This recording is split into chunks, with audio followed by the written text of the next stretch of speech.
right, welcome to the next part. We're making a lot of progress here, and we're almost done. I'm getting excited, and you should too, because we're about to do the swirl. Was that an exciting intro for you? Did it give you goosebumps? Did it get you hyped? Good. Time to suffer. So we're going to jump right into this model. So we're going to start by doing the casing on the outside. And there's a chamfer that we have to do, and it transitions, kind of slopes down to the front of the gun. And so we're going to get some of the most basic blocks in before we get to the swirly section, which means we need to move these in place. And I would say that anytime you're making anything that's complicated like this section and then the top section, there's just a lot of pieces. And so you want to have a blockout mindset where you're just trying to get in all of the fundamental pieces that are going to come together. You know, when you're doing something like the grip, it's kind of unibody, right? But here, there's just a lot of pieces that come together, in particular, the top half in the next section you'll see. And so try to make things by starting off simple and then increasing the fidelity slowly. Like you can see here, I didn't completely define the outside shape before jumping into the center.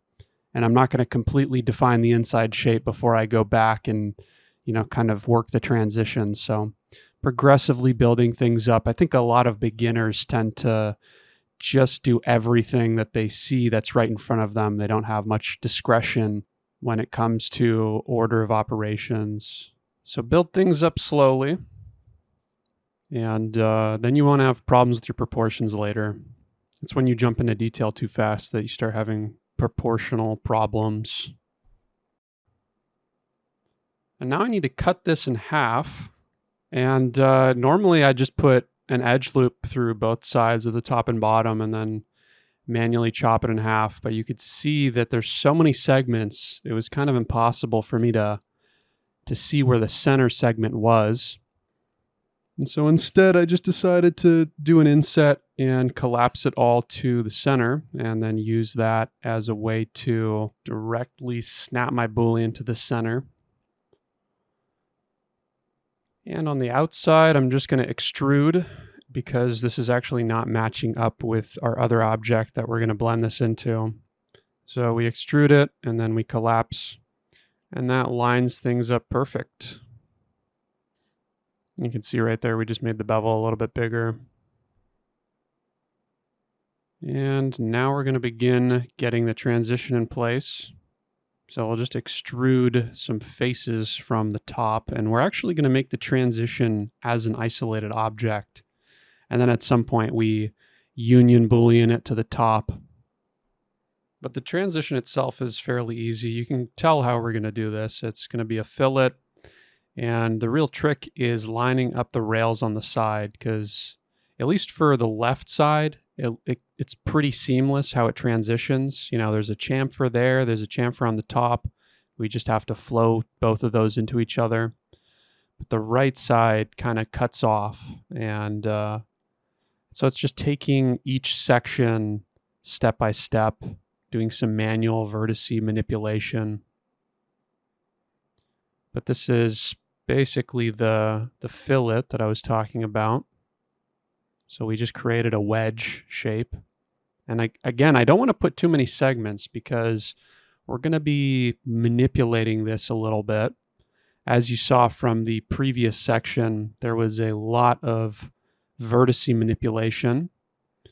And if I had too many vertices in place, then it would have been infinitely harder to get them where I wanted them to be. So you can see here, it is actually more dense than the curvature on the side.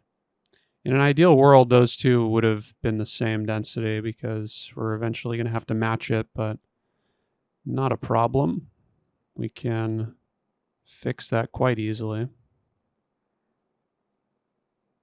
So you can see this transition right here. I think I've begun to try and work something out, but the way that I actually transition these shapes has nothing to do with this particular shape that I'm creating, this mesh. So don't spend too much time on it because eventually I'm going to make it a different way. So I need to get my line in place, my top rail. And so we chamfered that a little bit, but we get the top rail in place. And so on this side, I end up just collapsing it because the actual transition, as you can see, is going to take place at the top mesh, not the side that we're making. And now my job is to essentially make this transition seamless. So eventually, like right now, I'm just pushing it in place, but eventually I'll have to union Boolean these together and continue to work on the transition to the side. Of course, we can't really see the side that I'm talking about because it's going to be kind of pushed into a shadow of ambient occlusion in the final renders, but just to fully make sure everything is connecting properly, I do Boolean it. But you have to be mindful about those things. Like, how much effort do I want to put into a section? You know, when we were doing the trigger, we didn't make the top section because you don't see it. And so you might want to make everything, but you need to make an assessment of how much effort you should put into each section, depending on how visible it actually is. You know, bigger sections should get more attention than smaller sections, etc. Yeah, especially if you can't even see them. But we're going to make sure that this is properly connected in a second by doing a union. And in typical me fashion, I get distracted with something that's not even related to the operation that I was doing. So now we're going to do fillets, because why not? I suppose once these are unioned, then whatever I'm doing here, like all these modifier settings are going to translate over. So technically it is still related, sort of, not really. But I'm going to get some of the fillets in place here, of course, using the bevel modifier.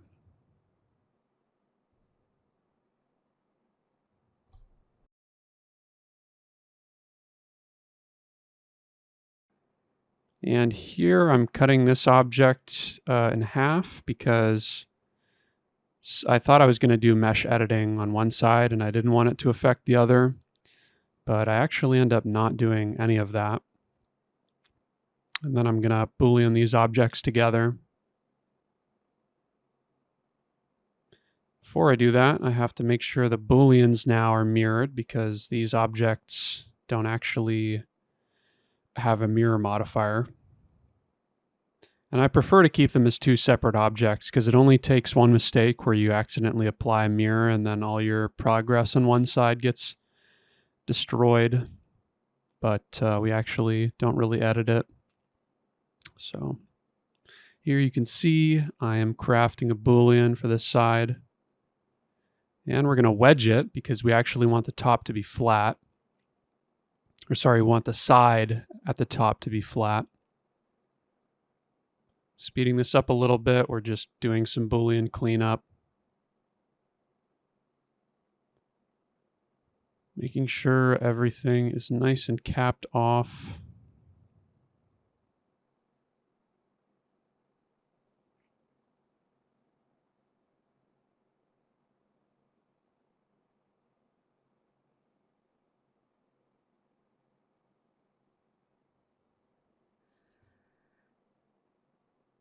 And this whole section on that side is going to need to be aligned properly. So you'll see in a second, I start putting some edges and aligning them properly. Eventually I get to the transition on this side, but it's actually going to be altered because as you can see, the shape that I have right now is like a bevel right here. And it's actually going to be transitioned into a fillet. And so you'll see in just a second, I try to do the transition in a weird way. And you don't actually have to do that because I don't keep it, but It was a pretty bad transition regardless. So you can see I kind of like wedge it, and then I just move this one edge out a little bit to get a fillet, but I was misunderstanding how it was actually going to look. But that's kind of irrelevant. Moving on to what I'm doing now, I've just duplicated these faces, and I'm actually going to use them as a Boolean object to get the faces on this section to be the exact same as the ones above it. And the reason we do that is because I want these to look like they're flush. Of course, if we were going to unify these two, then they'd need to be flush regardless, but we're not going to do that. We're going to keep these as separate objects and just make sure that they line up properly. So it has the appearance of being flush instead of actually being unified. A lot of vertices that we have to merge here.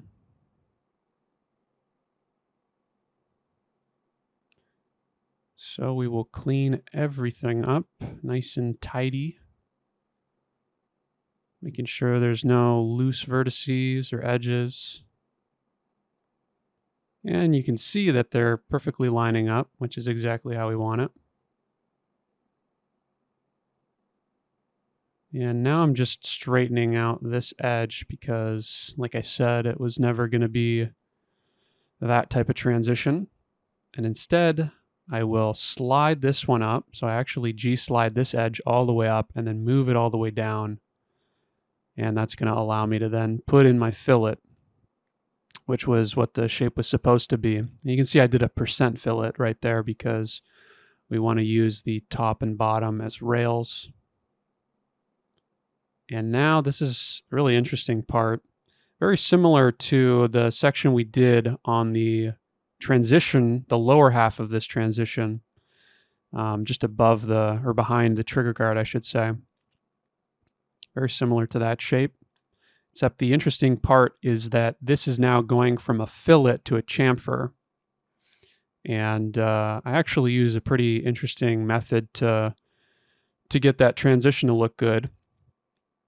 And you can see on the reference, I actually, once it comes up, you'll be able to see that the transition really does not work all that well. So I took the opportunity to make it a lot better. And I think I did a good job, but it's a bit of a complicated operation. So you can see we're going to slice this cylinder in half and then extrude it and just get the base blocks of the Boolean in place. And the transition is going to take place in mesh editing. So we just position this correctly before we can see it. You can see that's a pretty harsh transition right there. So we'll have to get into some mesh editing before it starts to look good. And of course, with something like this, there's some cleanup we're going to have to do. So I'll just speed up a little bit. Not too much, but enough to not make people go crazy if they're just watching this and not following along. But standard Boolean cleanup, loose vertices need to be merged. Now that I think of it, I'm not really sure why I'm merging it on this section because we end up deleting some of this. And I'm going to really speed it up now because this just goes on for quite a while. Again, downsides of polymodeling is that when you do Booleans, sometimes you'll need to do cleanup, but I do very messy Booleans. So it makes sense that I have to do quite a bit of cleanup. And this is what I mentioned before, we just end up deleting it. And I want to make the transition seamless, so moving some vertices around, and then I'm just going to basically reattach all of this until we get all the way up to the transition.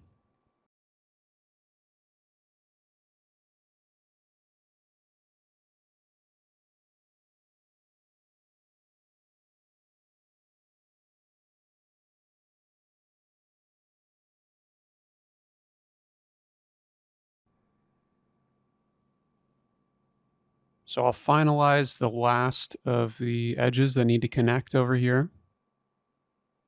Try to keep a good distance between them. And now this is going to be the tricky part, which isn't really all that tricky, but it's where we attempt to transition the fillet to the chamfer. Getting these in place before I decide to commit to the operation. It's always best that whatever you need to do to make it look as good as possible beforehand you get done, because it's going to be hard to do once we've committed to something. But explaining what we're about to do, essentially I'm going to get an edge loop in place, and this edge loop is going to represent the base of the fillet. And so essentially we move it into place. Like right there, you see we moved it down. We're going to move a majority of the vertices down into place, and then it's just about transitioning them back into the chamfer shape. So you'll see it takes quite a while to get it exactly how I want it, but in a second here, I'll kind of give you a preview of how this will eventually look. But yeah, it's moving all of these vertices in a very discrete way to transition eventually into the fillet.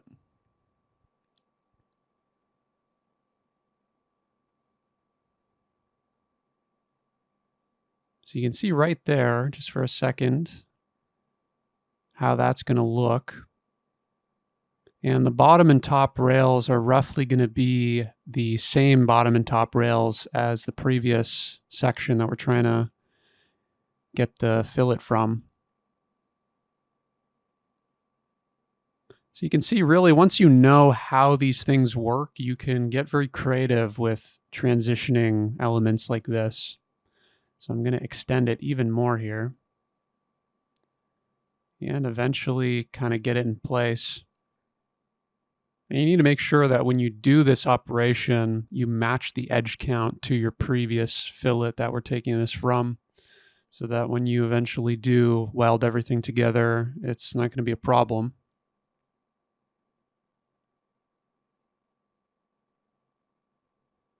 So you can see I G-slide it a little bit up. I do a few things just so that when I eventually do get this fillet, I move it down. And moving it down is going to mean that I have to readjust some of these. But moving it down means that it will line up better with the other half of the transition. So we go back and forth and adjust until it looks good on both ends. You can see I'm just really testing to see if these fillets are looking good. And so we do that a couple of times before going back and forth.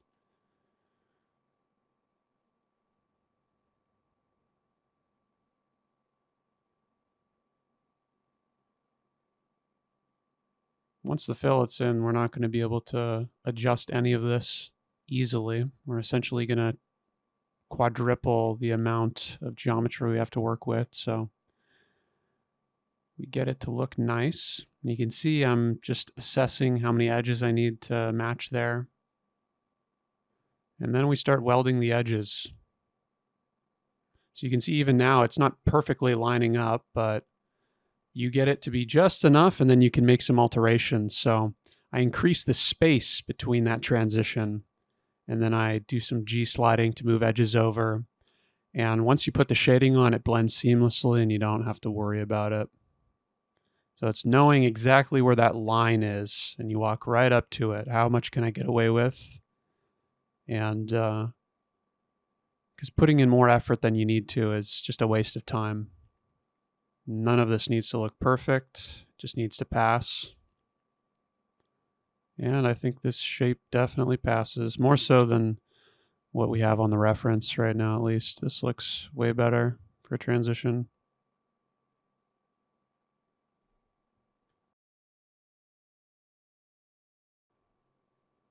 Making sure everything that is sharp and everything that's smooth is smooth. We don't want any shading problems. I'm just going to sharpen the bottom side of this as well. And now we're going to get the 2 cut lines that go through, or I should say the 1 cut line that goes all the way through and wraps back around. And so you can see that it's basically an inset. And that's why I moved that piece down, is because once we do the inset, it's going to push it up a little bit. But the edges are crooked, and so I actually end up just getting rid of the edges that are on this side. So it really wouldn't have mattered if we extruded that bottom piece, because we end up redoing it. So I just get an edge, chamfer it, and then connect the pieces again. Then we can dissolve this bottom half. Making sure you select all of the edges and then giving it a chamfer.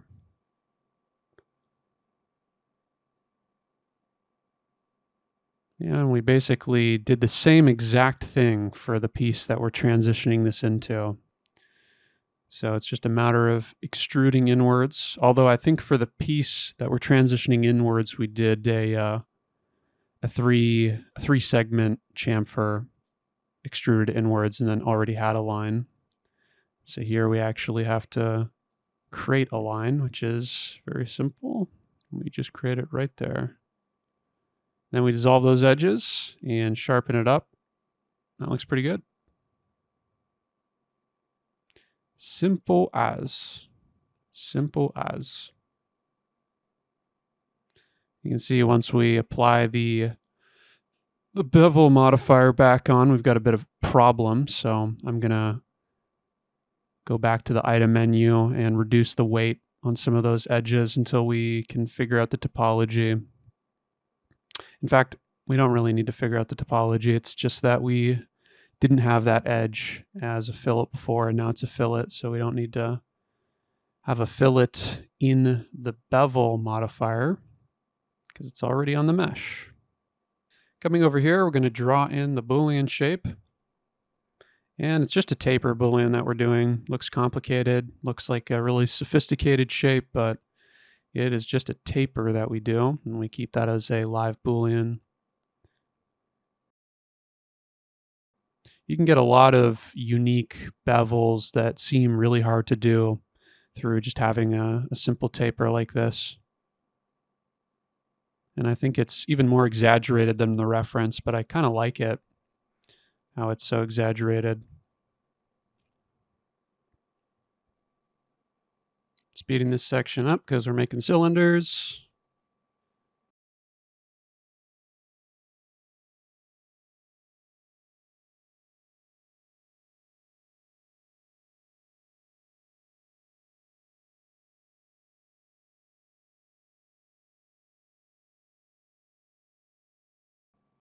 Now we're going to make the second cylinder over here.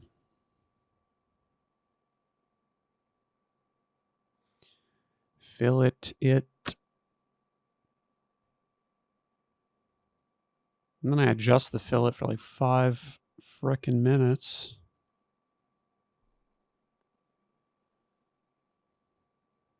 Some small adjustments. I'm just going to line this up with the piece that we have below so that it's a flush surface. I don't want to have a little sliver coming through there, so I will push it into the other surface. And we also have to adjust the Boolean slightly. Then what I'm going to do is begin to make this asymmetrical. And the easiest way to do asymmetry is just to use Booleans, because as soon as we start doing mesh editing, the symmetry modifier is no longer going to be applicable. So let's say I make something in mesh editing on one side, and then I want to do something that's going to be symmetrical. Well, now I have to manually put it on the other side. And so if we use Booleans on top of the symmetry modifier stack, then we can edit one side without having to go through all that stuff that I just talked about. And it's much easier. It's not easy when you're using Booleans for simple operations like fillets or whatever that are complicated, going across multiple different edges. You're very limited in that aspect, but if you can get away with using booleans on one side and keeping everything symmetrical otherwise, then it gives you a degree of freedom in another way. So this is going to be my Boolean object that I'm creating here.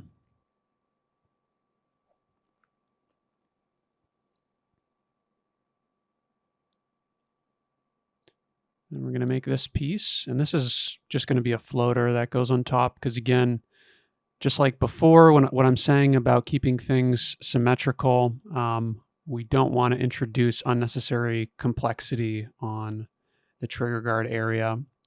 And so if I can just keep this as a separate bisecting shape, then that's what I'm going to do.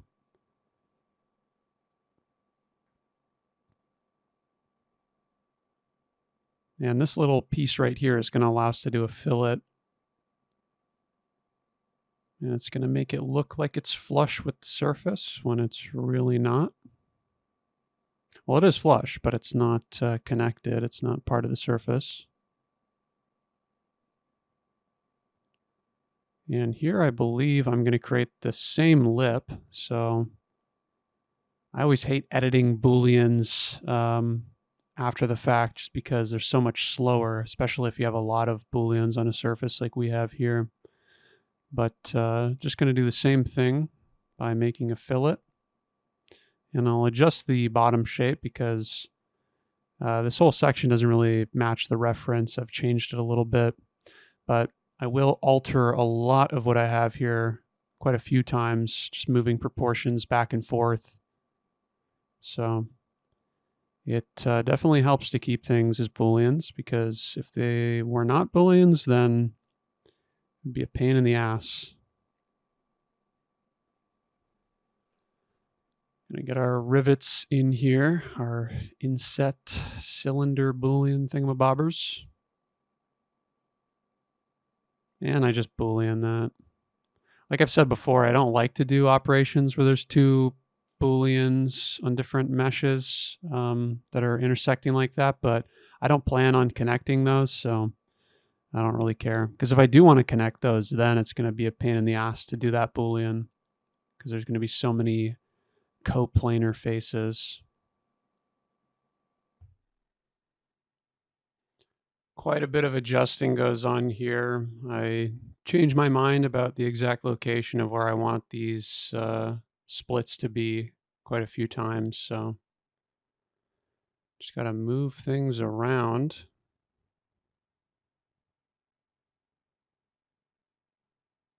That's why I don't pay too much mind to accuracy. We just get things in loosely because they're very much subject to change. And so you might put a detail in that's really precise and looks amazing, and then 2 seconds later you need to move it a centimeter to the left, and all your work goes out the window.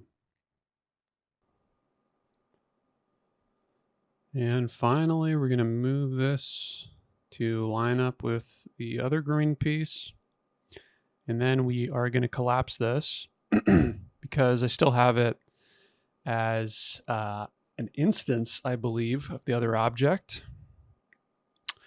And here, because this is such a non-substantial detail, I just attach the entire side and alter it, as opposed to doing the Boolean method that we used.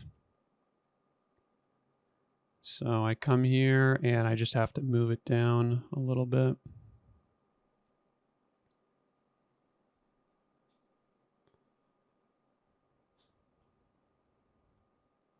And once that's in place, I'm going to come over here and I think start to get this other shape in. And I have to make sure that these are aligning properly. So I'm just going to find the edge that the top vertex is attached to and then move this one into place.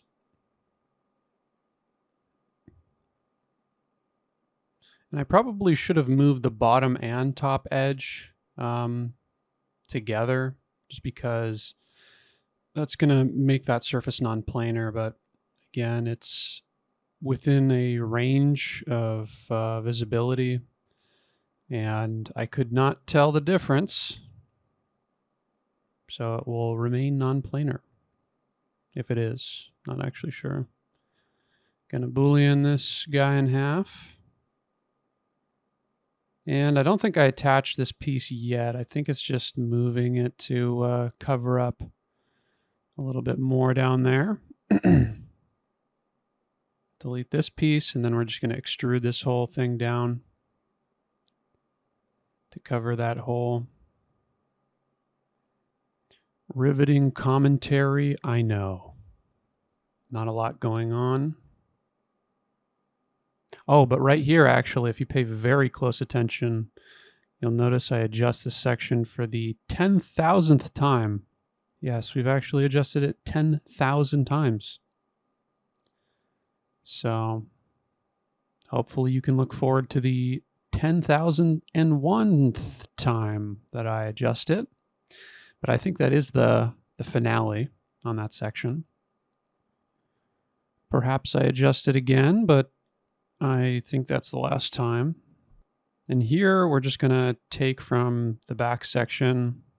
Again, if I can opt not to have a discrepancy in the mirror, like you see right there, I could have just kept this as a part of the object, but I'm purposefully making this a separate object that just sort of floats into the other one so that I can have some more autonomy.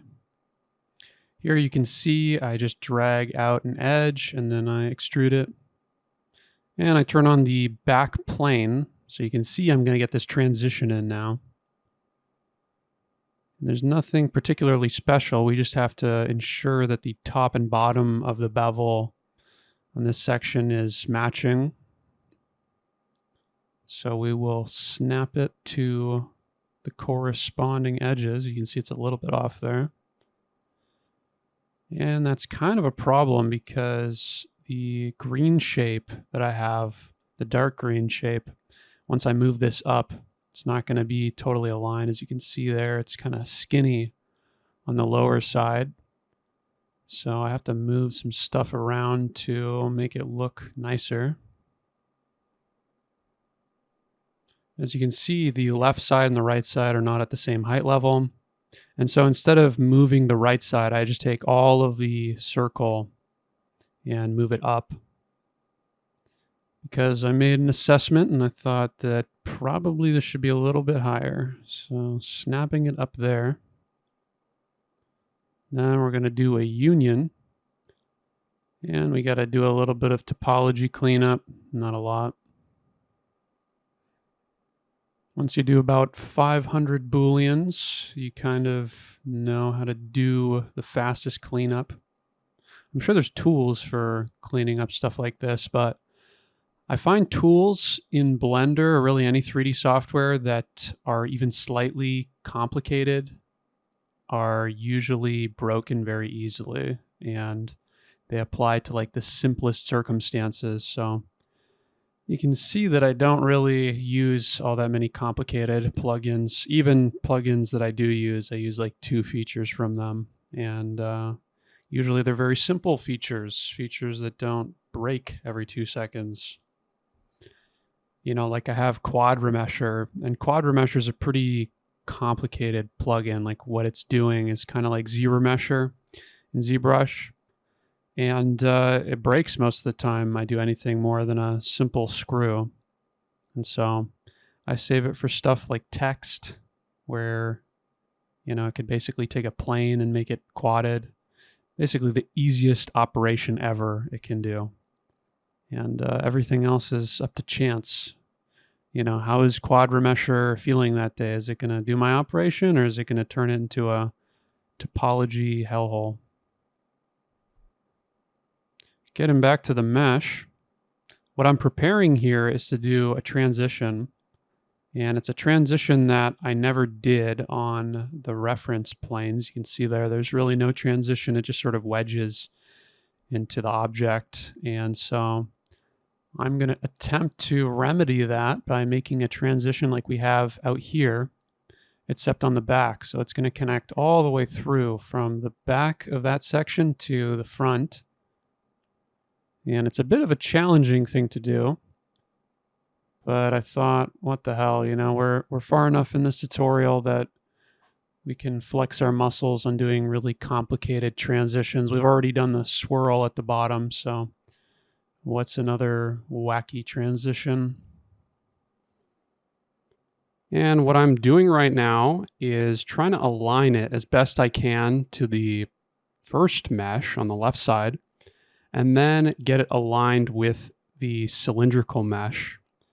And the transition is going to be similar to the green one that we did in that we're actually not going to attach it to the third mesh. So we're going to start off really early by just attaching it to the cylinder, but we're not going to attach it to the other side. The reason we do that is because, one, we don't need to. If we attached it to the other side, then it would just cause more topological problems. And also we would no longer be able to edit that mesh without having to, do what we did before, or what I was saying before, which is that we'd have to kind of stop the whole symmetry modifier from working properly, which is not ideal. So you can see right here, I am going to do this transition with a bevel modifier once again, same as we did on the other side.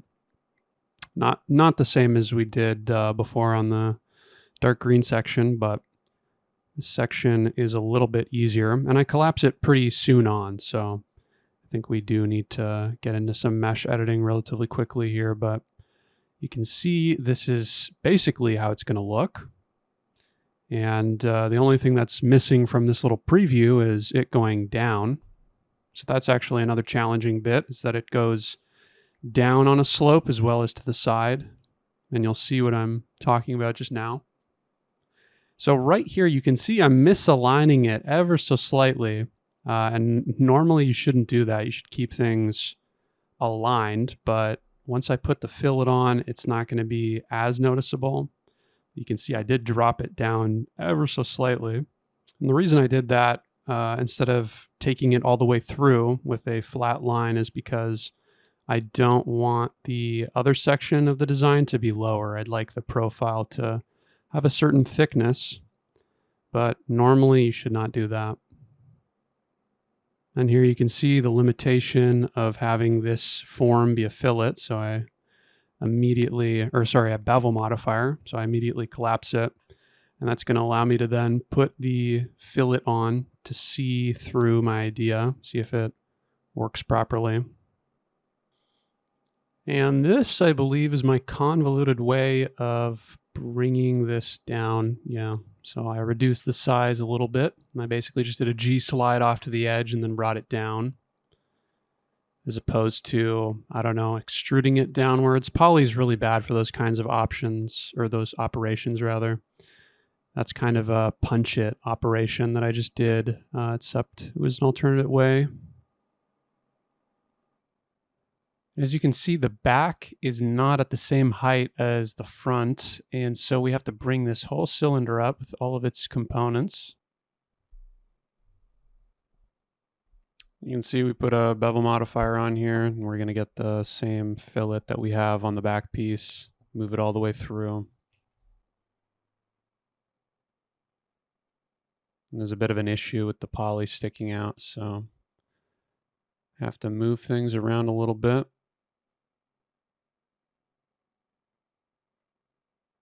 Not really sure what the issue was there, why it was popping out. So here what I'm doing is I want to increase the thickness of this section because we thinned it out a lot with the previous operation that we did.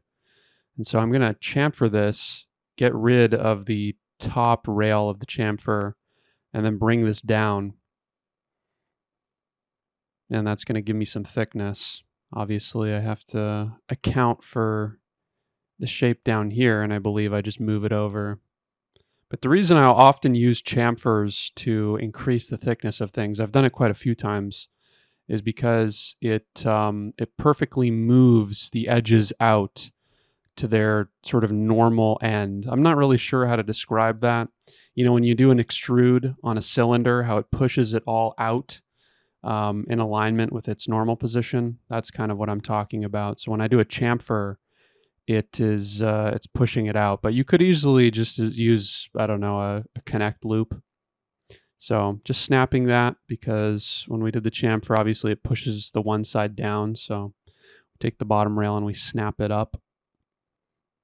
You can see over here I'm having the same issue I had on the other side, so I have to collapse the bevel modifier in order to get the side bevel on it. Rearranging the topology a little bit on this bevel. I really usually do not mess with fillets like this so much, but I don't know. I was doing a few new operations here, and I guess I didn't like the profile of the fillet on some of the rails, so just adjusting them slightly. And then I come in and put the fillet on the same edge that I'm putting the fillet on the other piece. There we go. And it's kind of pointless to do that because eventually we're going to Boolean it, so it doesn't really matter. We're going to have to readjust the weight to match.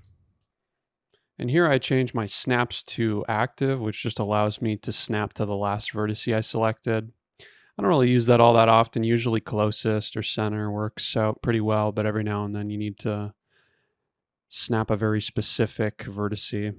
So you can choose active. Gonna put a fillet on this bad boy up here.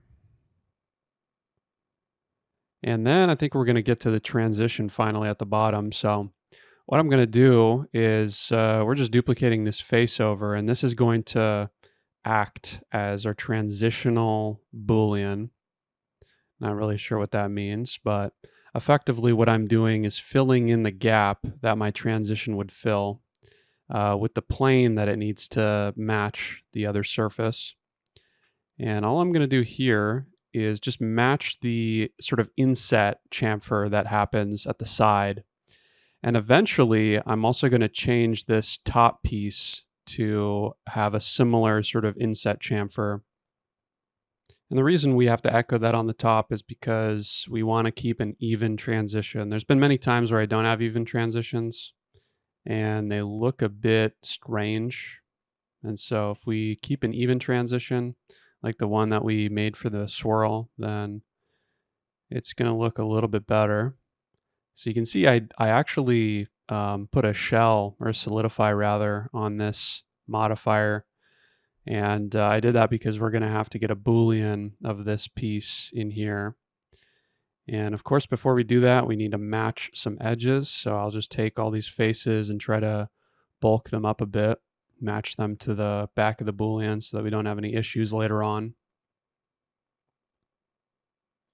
It doesn't really need to be perfect. I mean, it's the back side again, so. And I'm going to move this edge down. There's certain edges that I know having them coplanar is going to be an issue, and I make sure to fix those before I do anything further. And for whatever reason, occasionally when you do a Boolean, you'll get the weights applying to some of the edges in strange ways. So we go in and we get rid of the weight on the back end here. Same with this vertice. Again, not really sure why some edges adopt a bevel weight. It's not like they're intersecting with something that has a weight or anything. You can see here, this is going to be the start of that inset bevel shape that I was talking about. So we're just going to move that up. And of course, these need to connect. So I will use my cut tool and then do a target weld, most likely, to get the two pieces to merge. Yeah, so I just actually target weld it. And you can kind of see what we're going to do here. It needs to be, this whole piece needs to bevel on the vertical axis.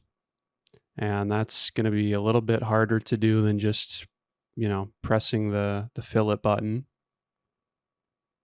So we already have segments that are rolling through here that are perfectly aligned.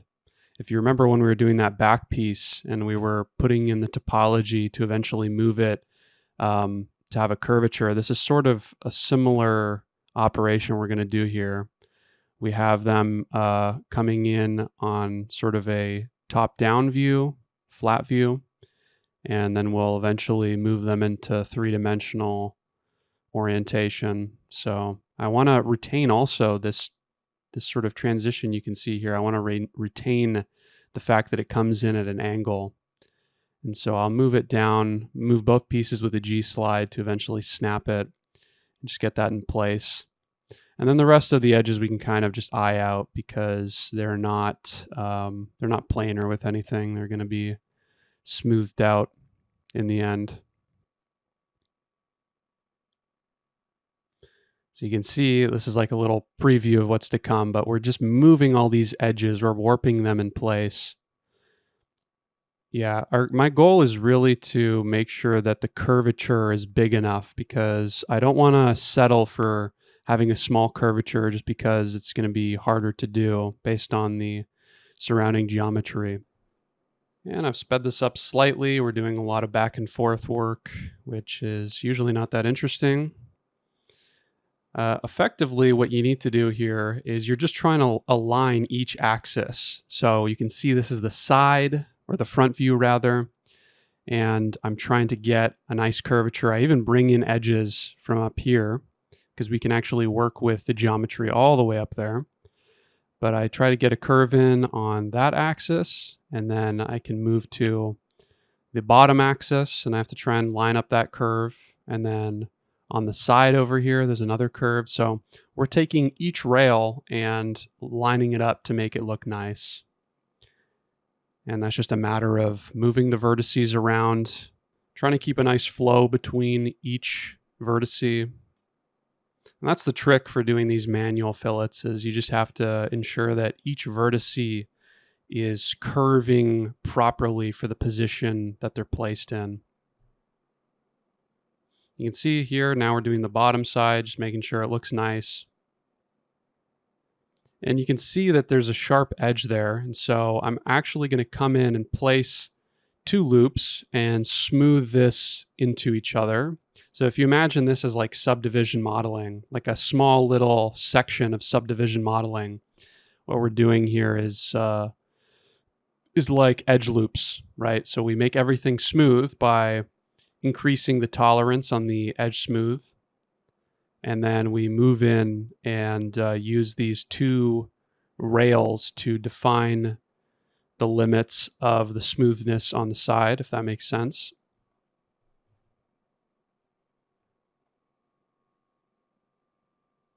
So you can see the effect is that this is a smooth transition. Now, normally you could come in with a fillet and do this, but again, as soon as we introduce a fillet, we're introducing segments, and segments add more vertices, and that makes everything more complicated. And there we go. That's what it looks like with the transition on both sides. And maybe it's a tad bit abrupt, but I think it's infinitely better than not having anything. And of course, if we wanted to solidify this as a final model, we could merge those two and have it perfectly transition, but I think for me, at least, as a concept artist, I'm totally fine with it not being attached. And ladies and gentlemen, I swear to fucking Christ. Oh my God, I do it again. All right, I'm just going to go kill myself because I've adjusted this about 10 billion times. Sorry about that. Oh man, moving the piece, moving the other piece into place now. This really is the last time. This is the last time, I swear. I swear on me mum. Oi. I swear on me mum.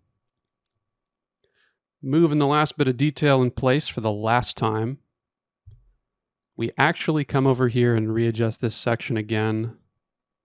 And I'm not going to make any promises if this is the last time I adjust this section, because the last time I did, we know how that turned out.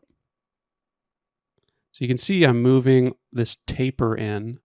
I want it to kind of go from a sharper to a softer transition. And it's all very subtle, but to me, I just want to make sure that it lines up properly and looks good. So you can actually see that this section, there is a bit of a shading pinch going on. And so I work very hard to try and remedy that. And it is a little bit crooked right now. I will probably straighten that out a little bit later. But as you can see right here, this doesn't perfectly align with this section. So I have to push it out slightly more. And the way that I'm going to do that is I bevel the bottom edge and then I dissolve the top of the rail there. So I make sure to select all of the edges. And then when I do end up dissolving it, you can see there's a slant that goes all the way down. And now what we're going to do is put an edge through, slide it all the way up, and then once it adopts the top rails profile, we move it down without edge constraints. And so it's you might have to slow that down there, but essentially what I've done is I've copied the profile of the top edge and just moved it down. And so now I'm realigning everything to be in alignment with the bottom edge. You can see for some reason the top edge is not aligned now, so I have to come in with another line in the center eventually and realign it. Bit of a strange way I'm doing things here, but there is a method to my madness. Not sure what it is, but there is a method. So I move that back, so this is going to be totally straight, and then I just have to connect those, and there we go.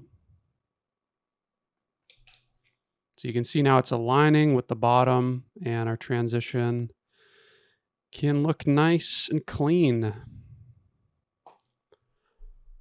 We put the fillet on the edge. And this section, ladies and gentlemen, can only be described as a topology disaster. And I know what you're probably thinking. Oh, every section's been a topology disaster. You just stay quiet. You're lucky I can't hear you. If I did hear you, I'd give you a nice wet kiss. But anyways, that's inappropriate. This section turned into a mess because, as you can see right here, we've got this super dense cylinder. And if I wanted to keep this clean, I'd have to basically match the density on the other object, and I wasn't going to do that. And so I opt to kind of just bisect it as is. And you'll see what I mean in a second. It's just not very clean. And so I have to do a lot of cleanup. If you want to do this in a simpler way, then maybe you could just do a pre-Boolean and match the circumference and then Boolean it in. I don't know. Either way, it should be a very simple operation. And I made it very complicated.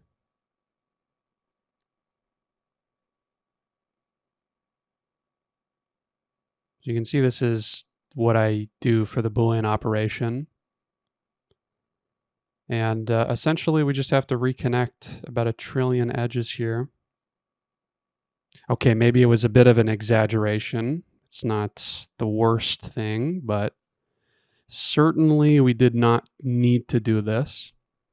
And having the density of the cylinder be this high of a resolution causes issues when we want to do the chamfer or bevel modifier on this section as well. So I don't much care for keeping it perfect because, again, it's on the underside of my model. And if I really wanted to get the bevel section that I'm going to do here perfect, then I would have just reduced the edges on this.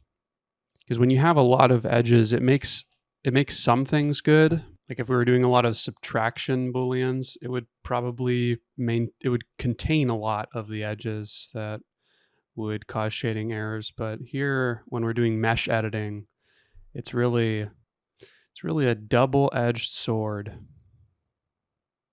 If you do a lot of Boolean workflow, then it contains your edges. If you do a lot of mesh editing, then you've just quadrupled your vertice count, and you're doomed to be tinkering with all that density for a very annoying amount of time.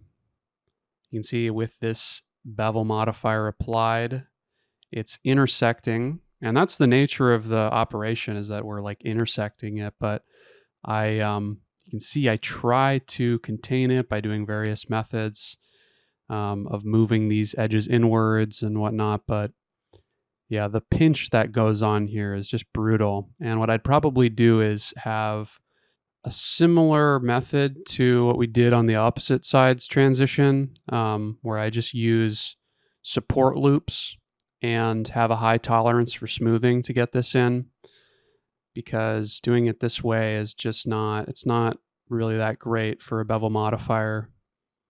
You can see I even try to reduce some of the edge loops going through, and that does dampen it a bit, but yeah, I don't think I actually fixed this area. I think this area just remains kind of poo. But if you do want to fix it, you can spend a bit more time on it. I don't think it's particularly pertinent to the rest of the design, having some finicky edges. Essentially, as a concept artist, what I would do if this was giving me a problem is I just paint it out in the renders. Or more recently, what I've been doing is I combine the bevel modifier with Zen Barbecue, which is this sort of soft edge shader.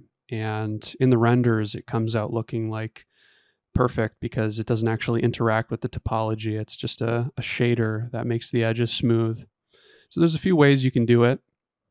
At the end of the day, a poor, malnourished production artist will probably have to clean up this mess just a little bit. But that's what they get paid to do, right? That's why they get the big bucks, is to clean up my mess. It's really not that bad. I mean, you're getting a poly model, right? Like it's 95% of the way done. I could give you a ZBrush Dynamesh, and then you'd probably have your whole week ruined. But alas, we are doing this with Booleans, and maybe there's a few polys that are not shading properly, but when that 10 trillion gigabyte file from ZBrush shows up at your doorstep, you're going to be wishing that you got gifted one of these. A gift from the gods. A poly model. Okay, with that, we're gonna wrap up. I will see you in the next tutorial. Goodbye.